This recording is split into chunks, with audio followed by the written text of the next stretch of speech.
Check out what's trending in this week's Afro here on The Rundown.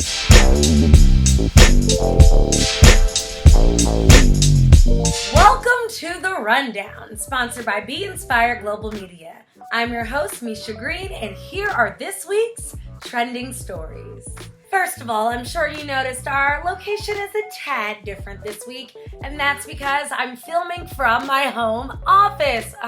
Don't you just love technology? Second of all, we are sending prayers, light, and love to Georgia Congressman John Lewis, who is battling stage 4 pancreatic cancer. Lewis announced he was battling cancer on December 29th. The congressman has been a political freedom fighter since childhood and his younger years of marching with Reverend Dr. Martin Luther King Jr. and said he is ready for the battle ahead. Also, be sure to check out the Goodbye to Fallen Black Heroes. We lost some greats this year, from Congressman and Charm City treasurer Elijah Cummings to performing stars such as John Witherspoon, Jesse Norman, Diane Carroll, and literary great Toni Morrison. In Baltimore news, rest in power to Destiny Harrison, who was shot in cold blood at her beauty salon.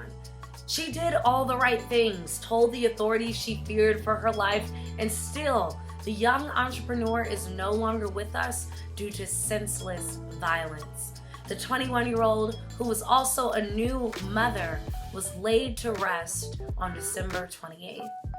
Prayers to Destiny's family. We must stop the violence. In DC news, the gentrification of Northwest Washington, D.C. continues with a new real estate development anchored by a Whole Foods supermarket on the old Walter Reed Hospital's medical campus. The project is set to feature 2,200 condos, townhomes, and apartments, and is supposed to start construction next year. You know the Afro will keep you up to date on the development. No pun intended. Finally, Happy New Year and New Decade. Speaking of the new decade, Serena Williams and LeBron James were honored with the titles of the Associated Press Female and Male Athlete of the Decade, respectively. Check out the articles about the athletes on afro.com. Also, look out for this week's DC Speaks and Prince George's County Speaks to see how some people are setting goals for the new year. Forbes reported last year that setting goals is a far better way to begin the new year than the traditional New Year's resolutions. Here's why. Goals are more specific.